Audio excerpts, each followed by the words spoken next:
Because normally there's someone here. Oh, yeah, I recall. And Judge, this is the Conte. Yes. Okay. This is case number D11442958D in the matter of Jesus Conte versus Wayne Conte. Did I say it right? Yes. Okay. Welcome, counsel. Please state your name for the record. Richard Crane, 9536, on behalf of Jesus Conte. Also with me is Daisy Martinez Vieira. Welcome. Okay, she's a case manager, Yes, right? case manager, that's correct. correct. I recognize her name. Okay, welcome. And sir. Your Honor, you're going to have to speak up. What's your name, sir? Wayne D. Conte, C-O-N-T-E. I can speak very loudly, so I will. Thank you. You're too far away for me to read your lips. Yes. Okay. So, update me, because I see he complied. So, I know Amy Maston, you guys were here on August 7th, and he had not done the request for production of documents, the interrogatories, and admissions in his financial disclosure form. But I see that he filed everything by September 5th. Is that correct? He did file everything, yes, Okay. Your Honor, which of course we're going to ask that all be stricken.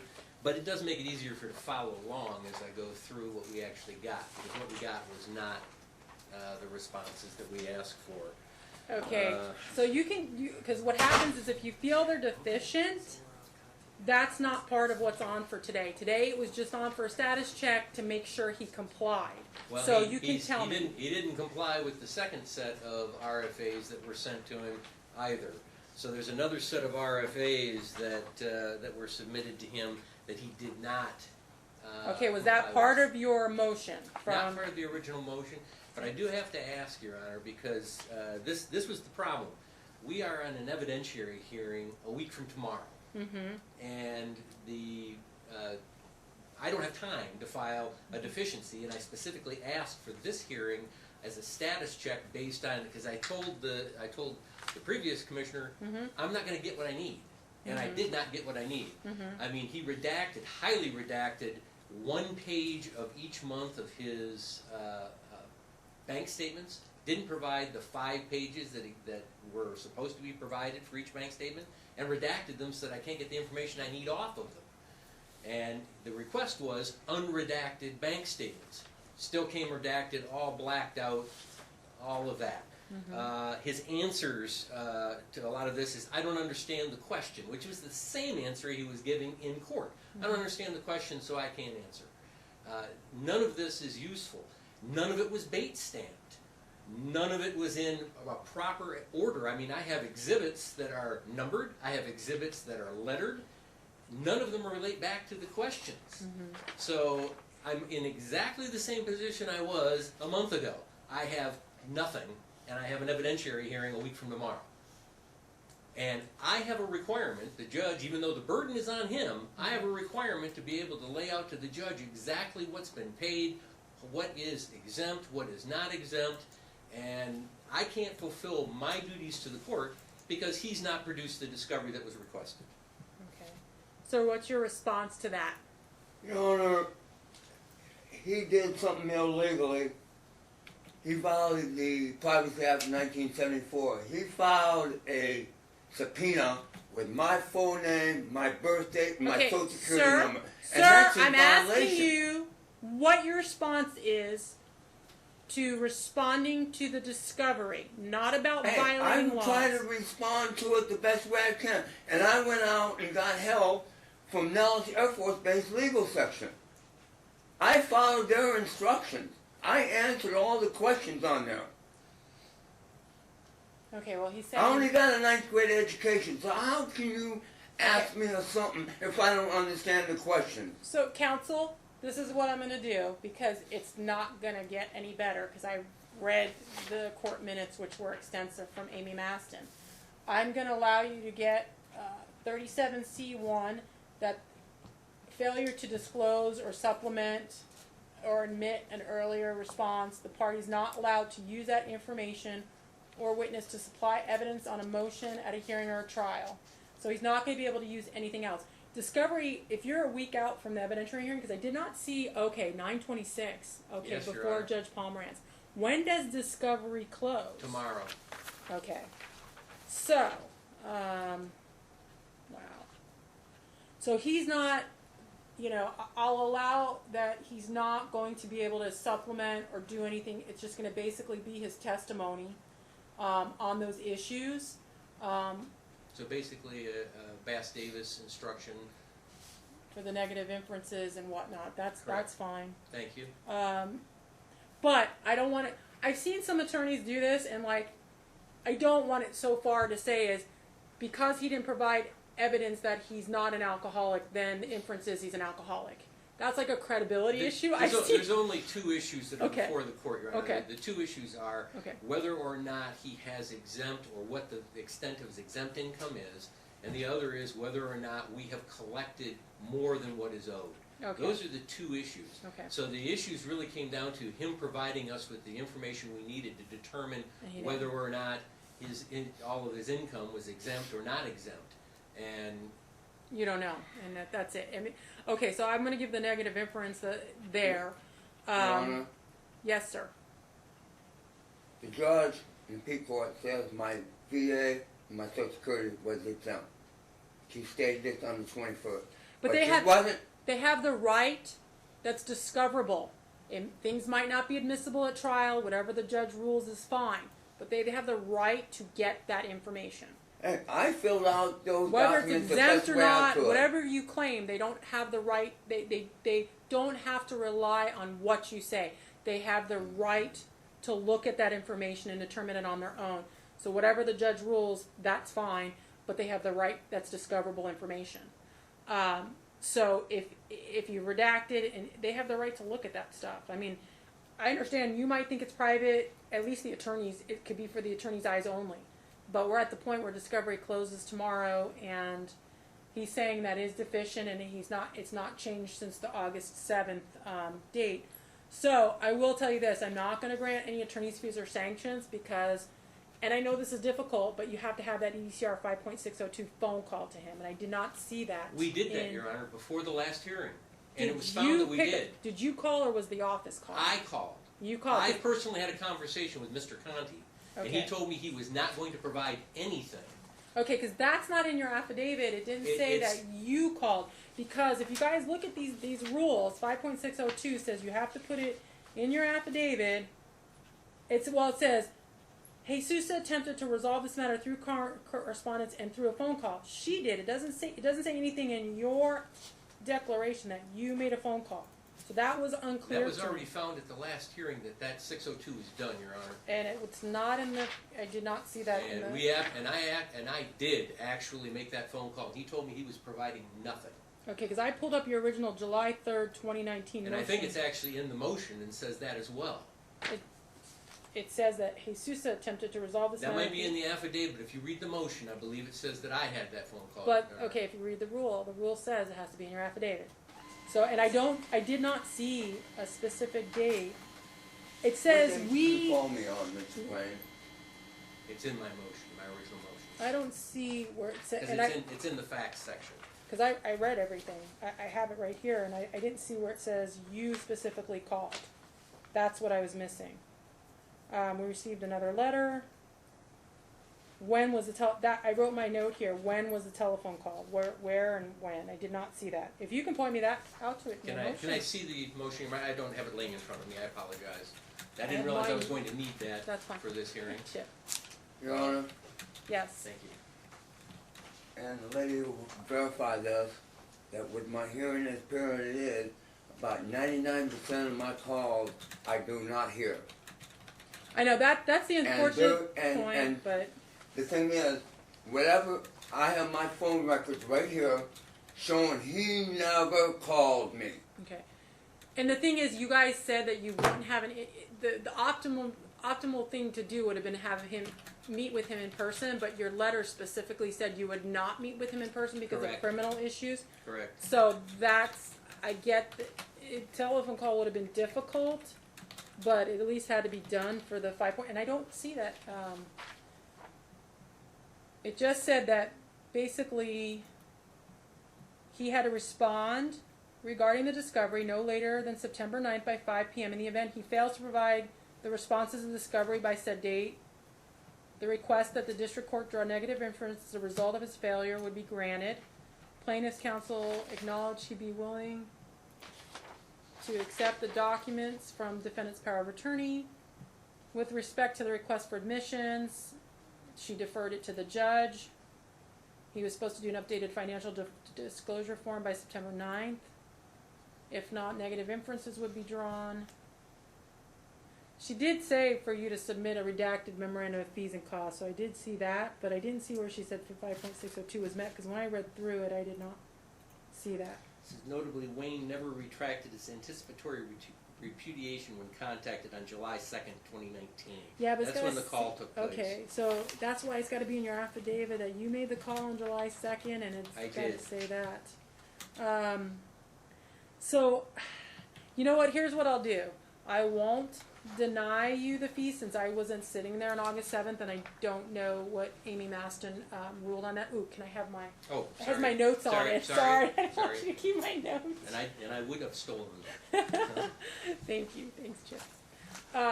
So I'll let you. I'll reserve it to your trial that you can defer on the attorney's fees because of the discovery that you've had to come here twice now. That the attorney's fees are increased. So I'll let you reserve it. Because, and that's why they're trying to get one person to sit on here, because I do certain things, because I would have had the admissions deemed admitted. I'm a stickler for the rules. I mean, so, and I noticed Amy didn't. She gave him a second chance. So, Well, she actually said that she'd leave that to the court to make that final decision. I agree with you. I agree with you, Your Honor. 30 days. You can't, it's easy to write on a piece of paper, admit or deny, and return them. I mean, that's, Exactly. to me, that's, and there's ways to have the judge get that withdrawn if it's that important at the time of trial. So it's not like it's an end-all situation. So to me, I'm very a stickler for the admissions.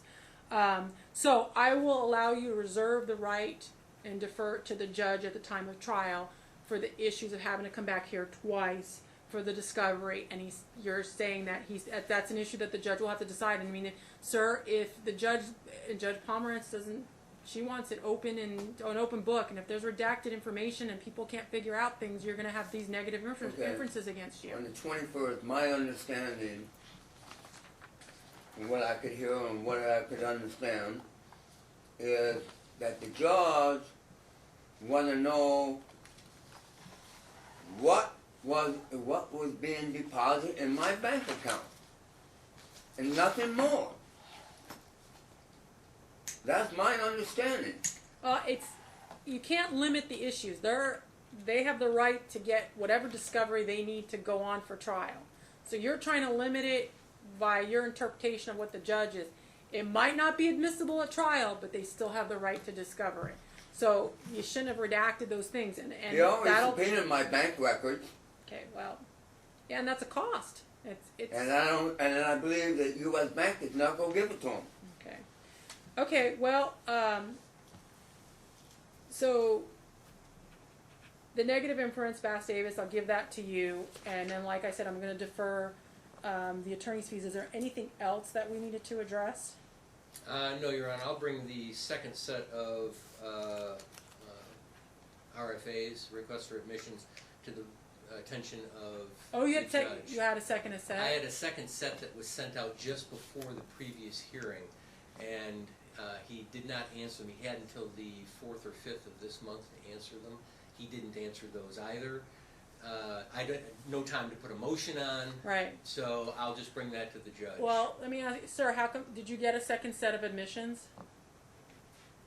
Did you receive in the mail a second set or email? I don't know which way. Mail. Mail. A second request for admissions. No. Do you The have? only thing I got in the mail was a subpoena of my bank records. He put my Sent name, you my email birth date, and- my social security number out on the... You can include in the report and recommendation that it would be the Discovery Commissioner's inclination to deem admissions not responded to after 30 days as being deemed admitted, and then he would have to do whatever he had to do before the judge to try and withdraw them.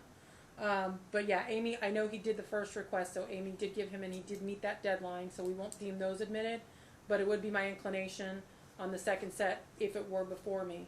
That Actually, again, Your Honor, just make sure we're clear. Mhm. She said it was up to the judge to deem those admitted or not. Yeah, she So- did those first, the first set, it's, So, but the second set, I will use your That language. might- It's your yeah. inclination to deem them as admitted. Thank yeah, you, because Your Honor. that's why we're trying to get consistency, because I am a stickler for the rules, and I've done discovery, and it's not, I understand it's hard to answer and understand the interrogatories and document requests, because they don't understand Bates numbering, even though you can number them 1, 2, 3 somehow. But admissions, you just write admit or deny. You can write it on the paper, and I would take that as a response and attempt it and just return them. That's where I got So- the help out from Nels Air Force Base. We filled those documents based Right. on his request, and, Right. and that's But what we did. he's saying he had second requests out there. So I'm just saying it's my opinion that those admissions should have been responded to within 30 days. And if they were not, it would be my inclination to deem them admitted. And but it'll be reserved to the judge, but that would be my opinion. Your Honor, could we also ask that all of his filings be stricken from the filings of the discovery? Yeah, and I don't know how, because I know, please? because discovery, sir, is not supposed to be filed with the court, because we have you can seal some cases now, but some things are public eye, and this is sensitive material that should not be filed with the court. It has to just be served, meaning you mail it, email it to them. You don't file it with the court, because people have access to these records. Yeah, I know. Like the subpoena that he So served me can on. we strike? Can we strike those? That I have this here. It's on 9/5. So everything but these are the three. Everything but the financial disclosure form. Okay, I specifically would have to have it all, exactly what pages we're not allowing. All of this, and this. Okay, so These three documents. in total, they're, Yes. okay. Yeah. All the discovery, what you're talking about. He had 3 of them filed on 9/5. Yeah, Correct. you can keep those. That's Okay. fine. Those 3 are going to be stricken. Okay, we're going. So in the future, sir, when it's discovery, responses, and answers, you just have to get it to opposing counsel. We don't like to see it filed, because people have access to that stuff, and it's sensitive I know. information. So that's okay. So we'll get that stricken. Okay. So And you're going to remove it from the file? yes, it deemed served timely upon him, upon plaintiff's counsel, but it's going to be stricken from the court filing records, because we don't file discovery. The only thing you file is a witness list or something like that, but not formal discovery. So we'll strike that. So we'll have that stricken. So we will do that. So, okay, plaintiff's counsel is going to prepare the report and recommendation from today, Correct. and we'll put you on another 2-week status check, which is I don't see a reason for that, Your Honor, since we're going Okay. to be in trial. in trial in 2 weeks. So. Okay, so just make sure that you get the report and recommendation to us. Why Right. don't you want me to put it on for, can you get it done in a week? Oh yes, Your Honor. Okay. We'll try to get it done today if we can. Okay, we'll just put you on the status check Okay. to get the report and recommendation done. I'm just gonna have you do it and not pass it by him, because it's gonna be too difficult to do that, and then he'll get a final copy. If you disagree with the report and recommendation, you can object to have the judge hear it. There'll be instructions on there that you can file an objection with a certain time frame. I think it's 14 days now on there. I think it's 2 weeks. It's I think 2 it's, weeks, I yeah. think that's what it is. Yes. So what is next week? September 20th? Okay, September 20th, because we're now moving to Fridays. Yeah, at 1:30. So you'll have till, if you submit it by Wednesday at 5 p.m., then we'll vacate you off the 20th 1:30 calendar, because we're going to be hearing on Fridays at 1 and 1:30. Okay. So Thank you. go ahead and submit. And did I cover everything? Only one thing because Okay. of what Mr. Conte just said. Okay. We did subpoena his bank records. Okay. He said something about he didn't think U.S. Bank would respond.